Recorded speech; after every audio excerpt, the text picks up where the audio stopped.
നമ്മളെയൊക്കെ അതിശയിപ്പിച്ച മോഹിപ്പിച്ച നടന്മാരുടെ വീടുകളിലെ ഇന്നത്തെ അവസ്ഥ കണ്ട കഷ്ടം തോന്നും. മുരളിക്ക് ഒരുപാട് ഇഷ്ടപ്പെട്ടൊരു വീടായിരുന്നു ഇത്. വളരെ ഒതുങ്ങിയ സ്ഥലത്ത് പുഴയുടെ തീരത്താണ് ഒരു കൊച്ചു വീട്. ആ കൊച്ചു വീട്ടിലാണ് മുരളി താമസിച്ചു തുടങ്ങുന്നത്. ഇവിടെ തന്നെയാണ് മുരളീനെ അടക്കം ചെയ്തതും. അപ്പോൾ ആ അതുല്യ നടന് ഇപ്പോഴും ആ വീട് ഒരു സ്മാരകമായിട്ട് ഇപ്പോൾ അവിടെ നിലനിൽക്കുന്നു. മുരളിയുടെ അമ്മാവൻ്റെ മോളെയാണ് കല്യാണം കഴിച്ചതും. അപ്പോൾ ഇതാണ് മുരളിയുടെ വീട്. ഇത് നമ്മുടെ കരമന ജനാർദ്ദൻ നായരുടെ വീടാണ്. ആരും നോക്കാനില്ലാണ്ട് ഇവിടെ ഇങ്ങനെ കിടക്കുന്നു. കരമന ജനാർദ്ദൻ നായരുടെ മകനുണ്ട്. മകൻ പോലും ഇങ്ങോട്ട് തിരിഞ്ഞു നോക്കുന്നില്ല. എന്താ കാരണം എന്ന് നമുക്കറിയില്ല.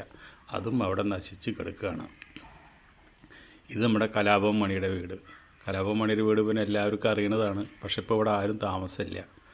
ഇപ്പോൾ മോളെ പഠിപ്പിൻ്റെ ആവശ്യത്തിനായിട്ട് അവർ തമിഴ്നാട്ടിലാണ്. അപ്പോൾ വീട് നോക്കാനായിട്ട് ആരുമില്ല. മണിയുടെ ചിതയിൽ ഒരു പൂക്കളിടാനോ ഒരു ചന്ദനത്തിരി കത്തിക്കാനോ ആരുമില്ല. ഇത് പിന്നെ നമ്മുടെ ശ്രീദേവി വിദ്യാമ്മയുടെ വീടാണ്.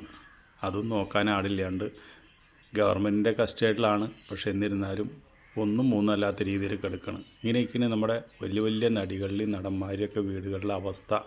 ഇപ്പോൾ നോക്കി നോക്കിയാൽ അവിടെയും ചില ജോലിക്കാരൊക്കെ വെച്ചിട്ടുണ്ട്. അതൊക്കെ വൃത്തിയാക്കാനും ഒക്കെ വരുന്ന കാരണം പിന്നെ അത് വീട് വൃത്തിയായിട്ട് കിടക്കുന്നുണ്ട്. അതുതന്നെ ഒരു ഭാഗ്യം. ശ്രീവിദ്യയുടെ ഏറ്റവും വലിയ ആഗ്രഹമായിരുന്നു അവിടെ ഒരു നൃത്തമണ്ഡപം തുടങ്ങണം എന്നുള്ളത്. പക്ഷെ അതും നടക്കാണ്ട് അതിങ്ങനെ അനാഥമായിട്ട് അവിടെ കിടക്കുന്നു ആത്മാവും. ഇത് നമ്മുടെ തിക്കുറിശ്ശി സുകുമാരൻ നായരുടെ വീടാണ്. അത് നമ്മുടെ ശരിക്കും പറഞ്ഞു കഴിഞ്ഞാൽ ആദ്യത്തെ സൂപ്പർ സ്റ്റാറാണ് തിക്കുറിശ്ശി സുകുമാരൻ നായർ. അദ്ദേഹത്തിൻ്റെ വീട് ഇങ്ങനെ അനാഥമായി ആരും നോക്കാനില്ലാണ്ട് കാടും പടലും പിടിച്ചവിടെ കിടക്കണം. എത്രയോ സ്വത്തുക്കൾ ഇങ്ങനെ ഓരോ നടന്മാരെ അഭിനയിച്ചുണ്ടാക്കിയ ആ സ്വത്തുക്കളൊന്നും അനുഭവിക്കാൻ ആളില്ലാണ്ട് ഇങ്ങനെ കിടന്ന് നശിച്ചു പോവുക. എന്താ അതിൻ്റെയൊക്കെ കാരണമെന്ന് ഒരു പിടുത്തമില്ല.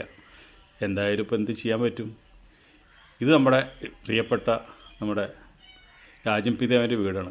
ഈ വീട് ഗംഭീര വീടാണ്. പക്ഷെ എന്ത് ചെയ്യാം, മകനൊക്കെ ഉണ്ട്. പക്ഷെ എന്ത് ചെയ്യാം, ഈ വീടിങ്ങനെ കിടന്ന് നശിച്ചു പോവുക. ആരും ഇങ്ങോട്ട് തിരിഞ്ഞു നോക്കണ പോലും ഇല്ല. എന്താ കാരണം എന്നറിയില്ല. ഇനി വല്ല കേസിലാണോ എന്താണെന്നൊന്നും അറിയില്ല. ഇത് നമ്മുടെ തിക്കുറിശ്ശി നായരുടെ വീടിൻ്റെ വേറൊരു പോർഷനാണ്. അപ്പോൾ ഈ വീടുകളൊക്കെ ഒന്ന് ഗവൺമെൻറ് ഏറ്റെടുത്ത് സ്മാരകമാക്കുക. അല്ലാണ്ട് ഇങ്ങനെ കിടന്ന് നശിച്ചിട്ട് ആർക്കും ഒരു ഗുണമില്ലല്ലോ. ഇതിനല്ലെങ്കിൽ അവകാശികളുണ്ടെങ്കിൽ അവകാശികളൊക്കെ ഒന്ന് ശ്രദ്ധിക്കുക.